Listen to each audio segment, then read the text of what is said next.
Hey, wine mermaids. This is the Peace, Love, and Wine podcast, bringing you happy hour conversations with awesome women on self-care, sisterhood, and creative living to reduce stress and maximize joy.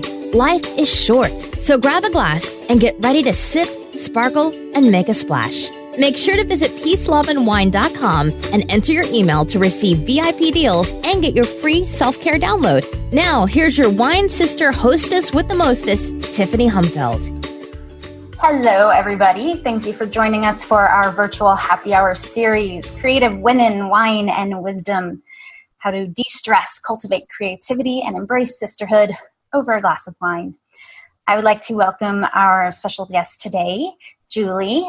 And Julie, tell us a little bit about what you do and how you got there, what path took you there. Wow, good question. So I work with women who are struggling through divorce, and I got here because about 9 years ago, I went through divorce myself. And luckily, I found an amazing counselor and coach to help me through it. And I also had a wonderful experience in a women's group. So it was my goal one day when I could retire to afford to become a coach. But actually, my life took a totally different turn, and I'm now happily remarried.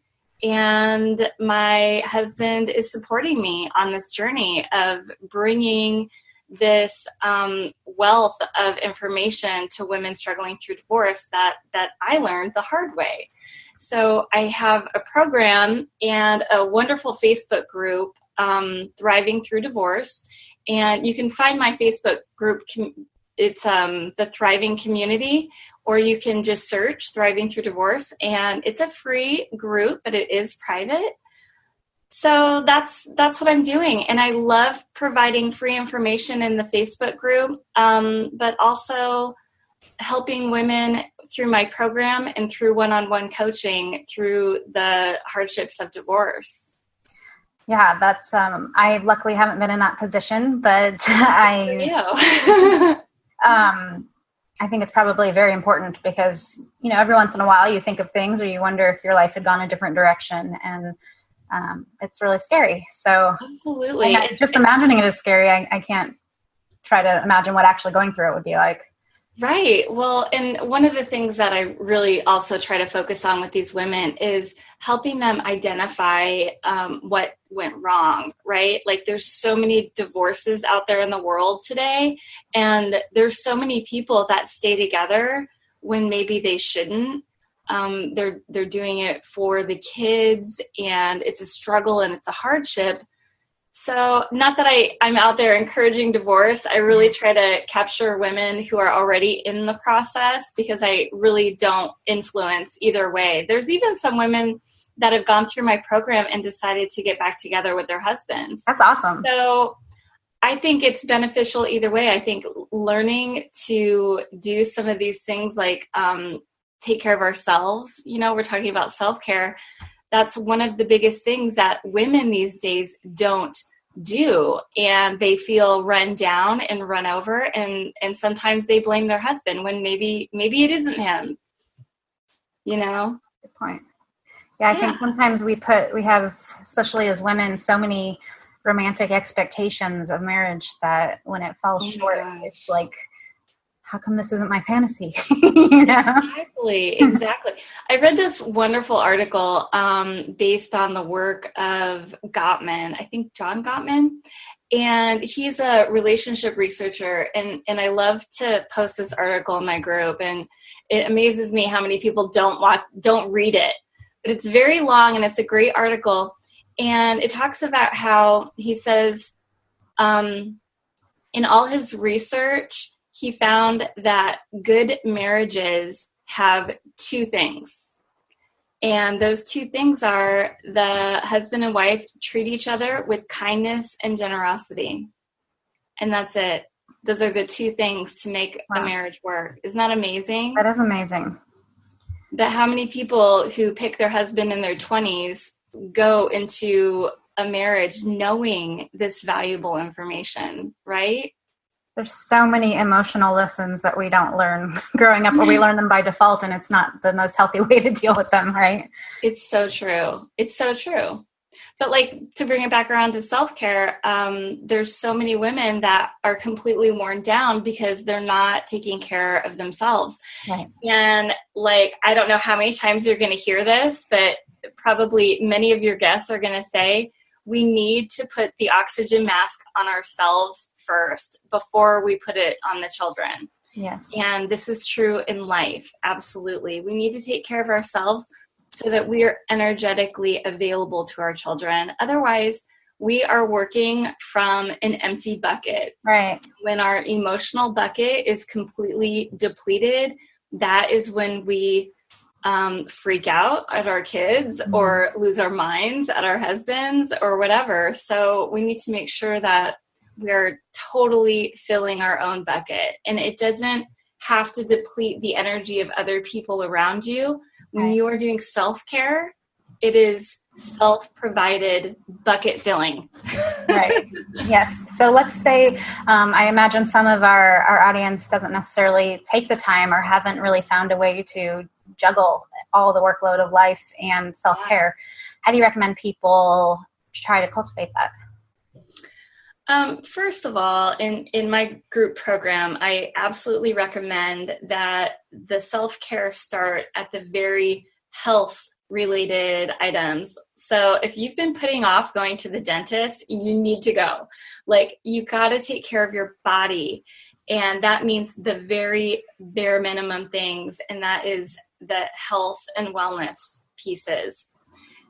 Once you've knocked out all of those, then I would start saying, make some of those appointments for maybe a massage or a manicure or a day date with a girlfriend to just hang out or go shopping. Like, all of these things help fill your bucket, and they're so fulfilling, especially when shared with other friends. Mm-hmm. I agree.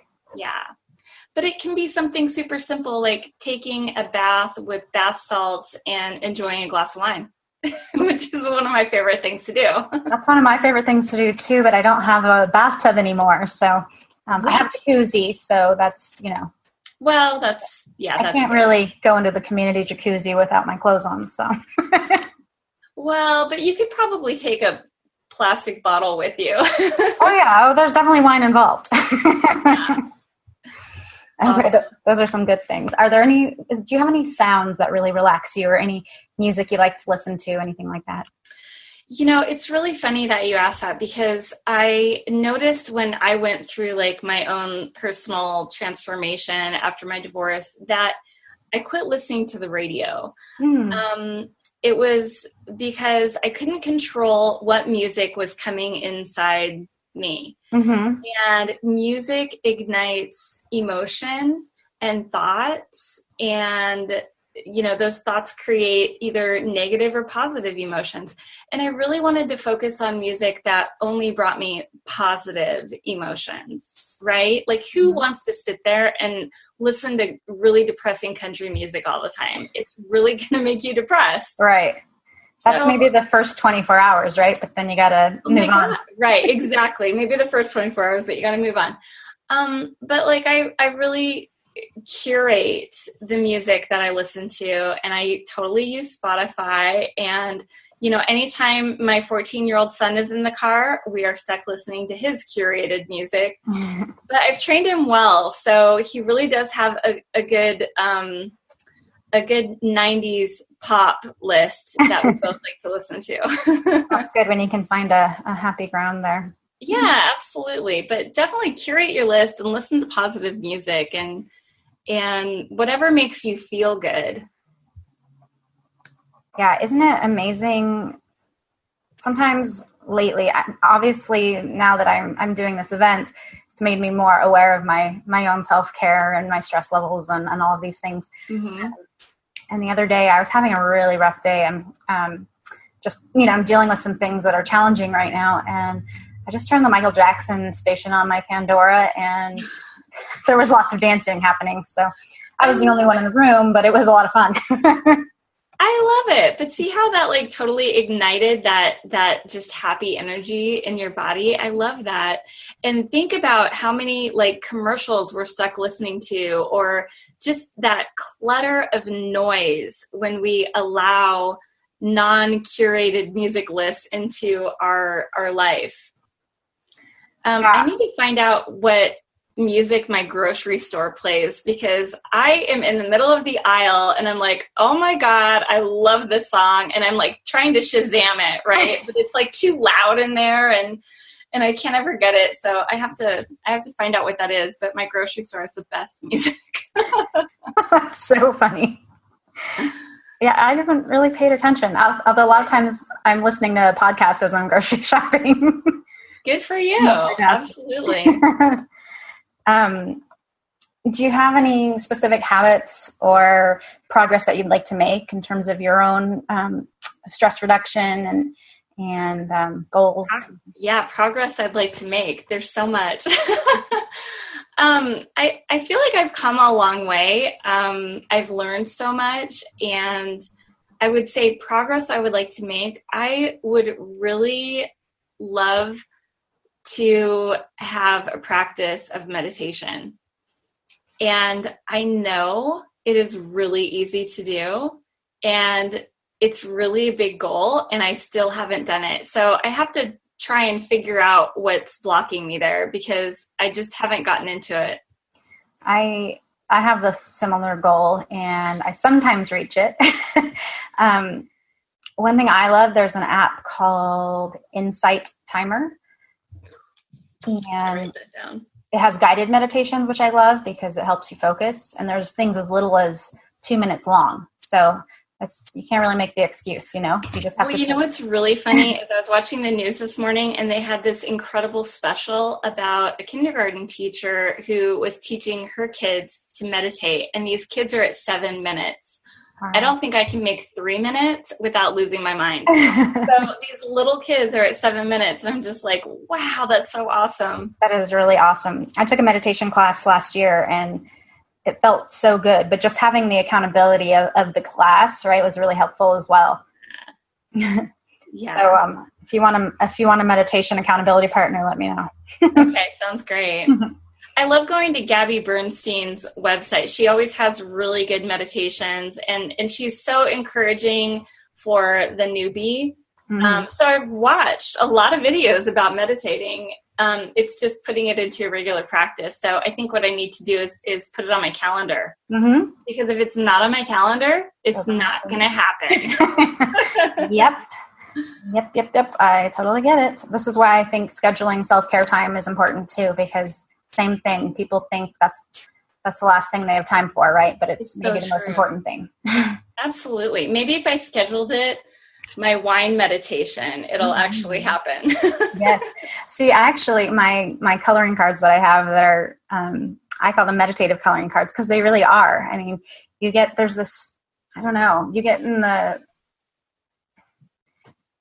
the pattern of coloring in the lines is meditative in some way. And I love to turn on music and do that and have my glass of wine, and that really relaxes me. And you'll find, I think you can kind of feel your subconscious working sometimes. You know, if you try to let go and just kind of go with things will pop in, and just trying to not necessarily hold on to it. Like maybe, that's an interesting idea, then kind of let it go. And then I find that it creates a lot of calmness. I like that. That's awesome. Yeah, I do artwork. So I think I find a little bit of meditation out of that, like just feeling in the zone and that connectiveness of kind of freeing your mind of all other thought. Mm-hmm. I think that is kind of what meditation is intended to be. So I do get a little bit in. Yeah. And I think there's so many different ways you can meditate. So, people do walking meditations, right? Sometimes when I feel like I need to meditate and I'm stressed, but I can't sit still, I'll get my foam roller out, or I'll stretch, and I do a stretching meditation. So nice. Yeah. That's awesome. So you mentioned that there's so many things that you would like to make progress on, but that you also have made a lot of progress. So what used to stress you out that you're a lot better at managing now? The voices inside my head. What? And how did you work through it? Oh, okay. The voices inside my head. I think the thing that had the biggest impact on me when it comes to that really critical voice inside my head was reading Untethered Soul by Michael Singer, something like that. It was an incredibly powerful book, and it helped me realize that that voice inside my head is not me.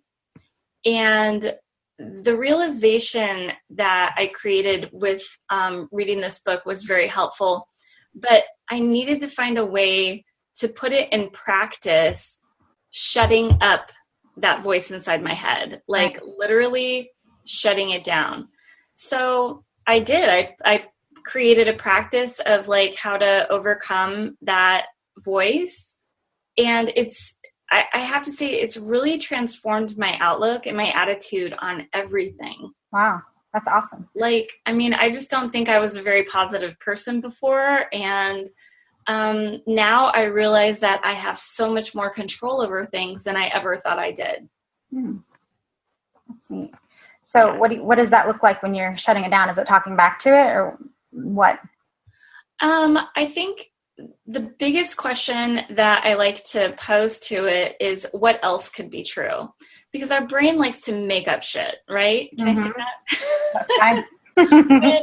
When we're going down that negative path, our brain likes to just make up all kinds of stories about what's going on, and they're negative. There's no proof, and it's just taking you down a rat hole, right? So when you ask the question, what else could be true? You are creating a new pathway that your brain could go down. And it's a more positive pathway. You're saying, oh, well, maybe my boss didn't just ignore me because she's mad at me. Maybe you ask what else could be true, and you're saying, well, maybe something else is on her mind. Right. And then you think about it, and it's like, oh yeah, I remember she got this, phone call a little while ago. That's probably something that upset her. So I'm not going to rest it on my shoulders that she's upset, right? Mm-hmm. So here, like normally you're going to spin out about something, but you ask yourself what else could be true. And it's like you kind of free yourself from that spinning out, going down a rat hole situation. Right. Yeah. It's sort of when you get stuck on the problem or the thing that's bugging you, then you constrict and you're closed. There's no other opportunity there. Right. But when you ask what else could be true, it's an opening. It's a doorway to something else. Yeah, exactly. It opens your mind to other possibilities. And I think that's something that we as women feel very critical about ourselves in so many ways. And we tend to go down that negative path so quickly. Whereas I don't think we see men doing it as much, or maybe they're just not as expressive as we are, or I'm not sure, but I just really connect with this topic on the women in my group because they all have a story or, something where talking about this subject has helped them. Okay. One of my ladies had said to me, I always would say out loud that I can't help how I feel. And after going through the program and like learning about these concepts, she's like, I had no idea that I could actually control how I felt about something. And it completely changed her. She said that she used to walk around at work with her head down and not making eye contact to anybody. And now she's making eye contact with everybody, and she's way more engaging to them. They're actually speaking to her more, and they feel like she's a friendlier person, which she is. Right? I mean, it's amazing how these concepts, if you apply them and you practice them, it can completely transform your own reality. So it sounds like a lot of what your programs do are help people manage their mindset. Is that accurate? Yeah, that's one of the lessons is basically on mindset. Yeah. And then what else do you work on? And it does spill over into all the other lessons, but so getting control of your emotions, Also, gaining independence and finding acceptance. A lot of women going into divorce carry a lot of anger and hurt with them, and they may not want to accept the reality. So we help break down what is true from what their thoughts are. A lot of women are looking for closure, and they're not going to get it from their ex. So, right? It's like, no matter what he says, not going to make you feel better. There's a reason you're separating here. Exactly. So we work on them finding closure within themselves. And part of that is simply, you guys weren't a good match. Can we call it that?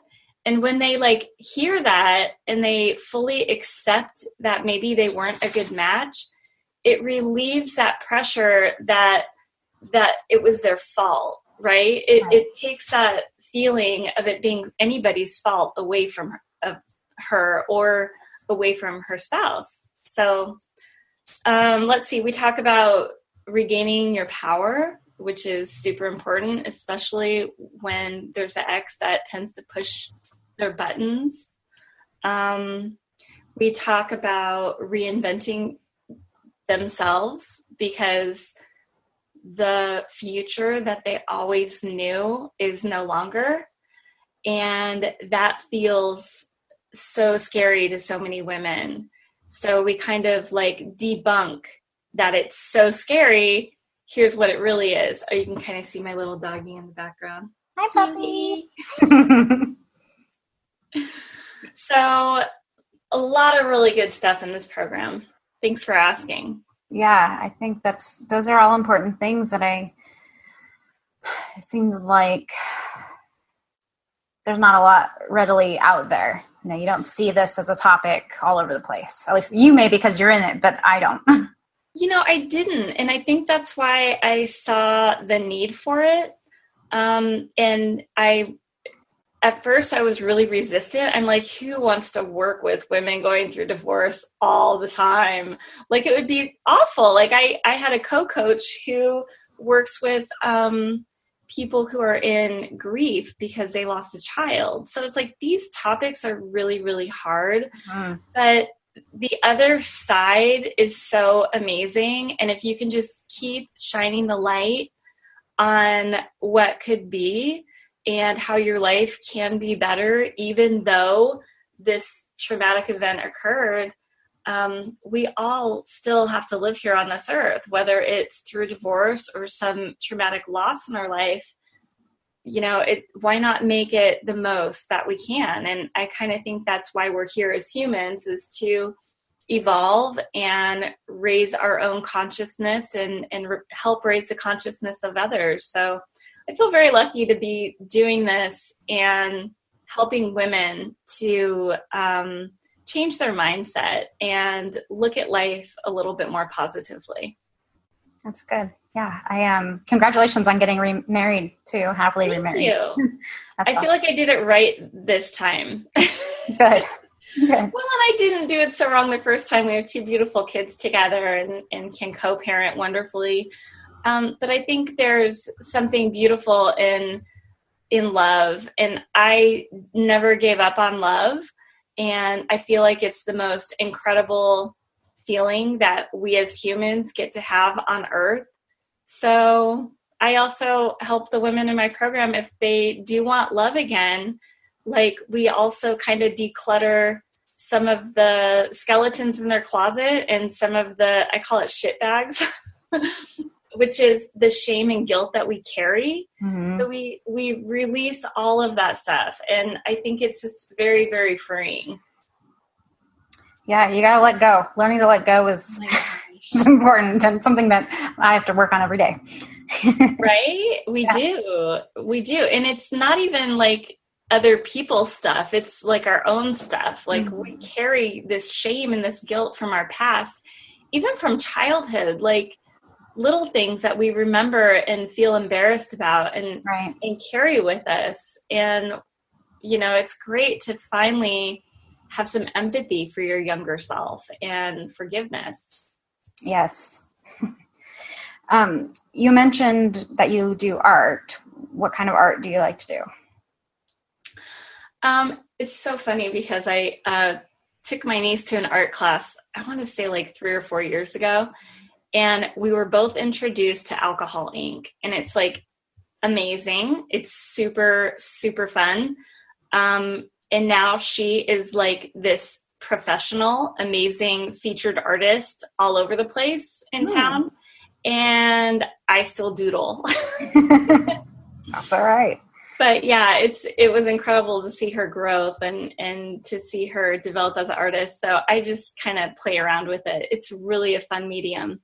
So when you say alcohol ink, I think drinking wine while painting. What are you talking about? There's always that too, but it's actually a form of paint that reacts to alcohol. So it like has a lot of movement and it's hard to control. Ooh, that would be an interesting. It's really cool. Yeah. Definitely Google it or look up my niece on Facebook. Her art page is called Chromatic Crystal. Oh. And she has some incredible stuff. And she does these really cool videos of an entire art piece, like on time lapse. Oh, neat.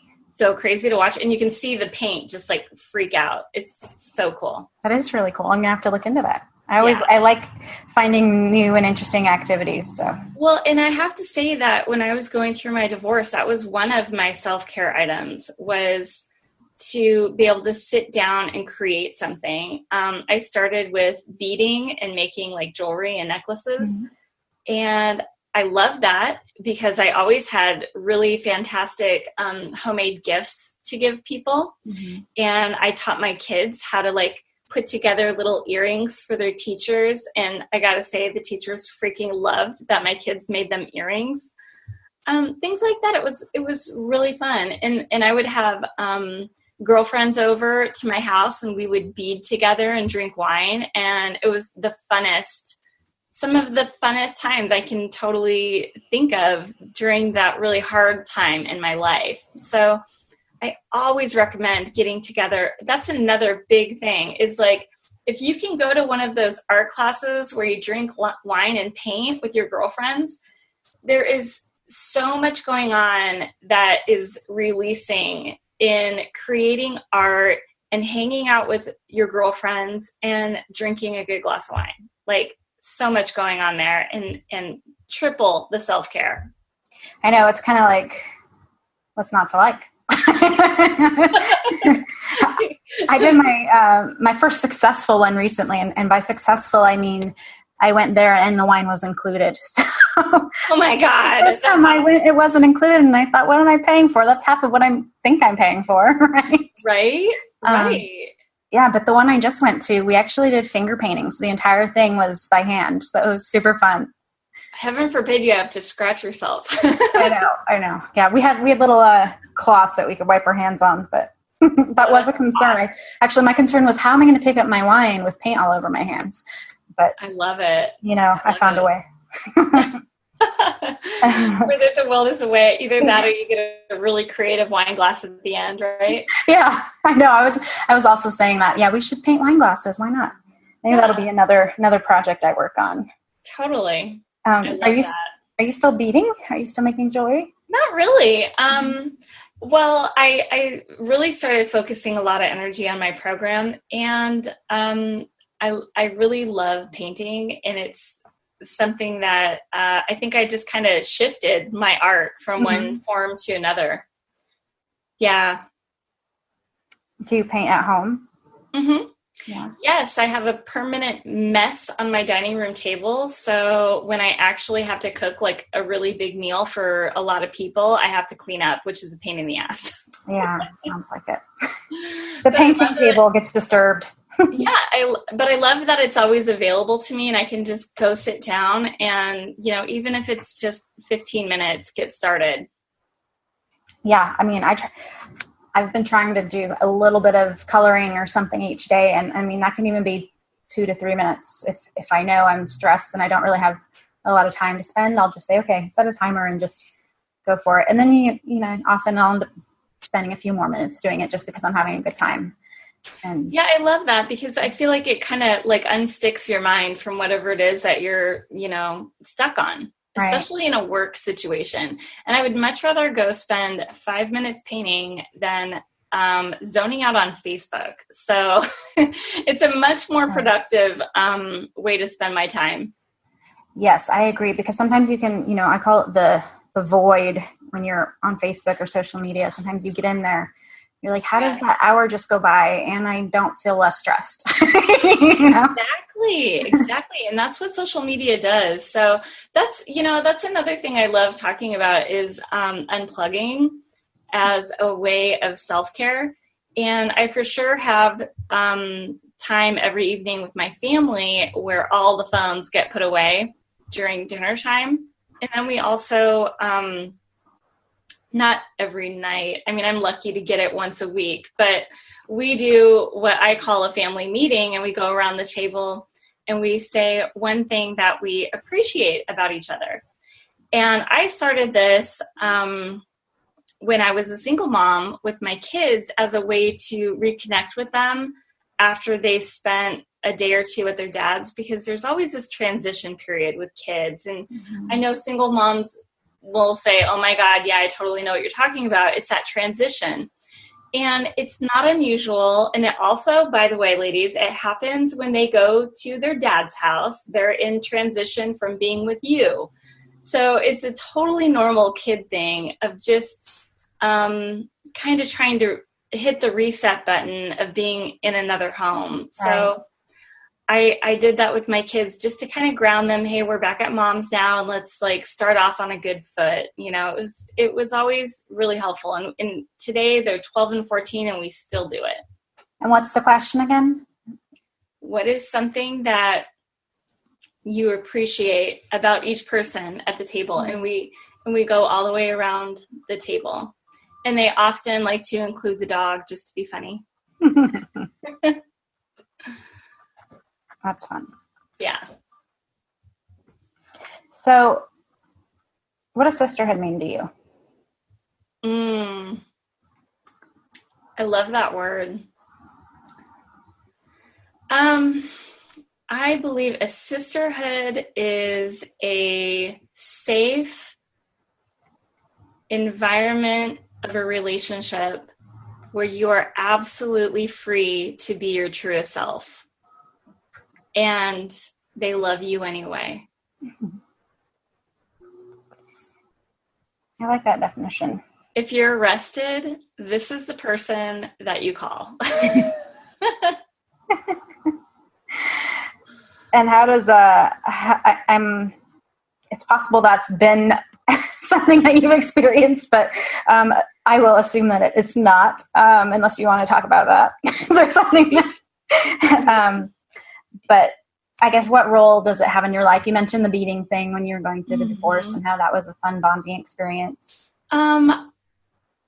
Personally, like I had a women's group that I was in when I was going through my divorce, and I really felt like it was just a truly safe environment to totally express myself and receive feedback, honest feedback that helped me look at what my part might have been in something.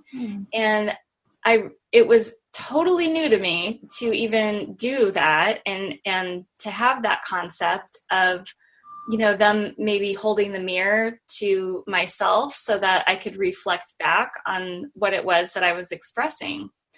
So I've created my thriving community on Facebook to be a sisterhood where women can go and share their awful stories about divorce, and all the ladies come together, and it's just a very positive environment where they're there to lift you up, support you, and kind of be the group that you lean on.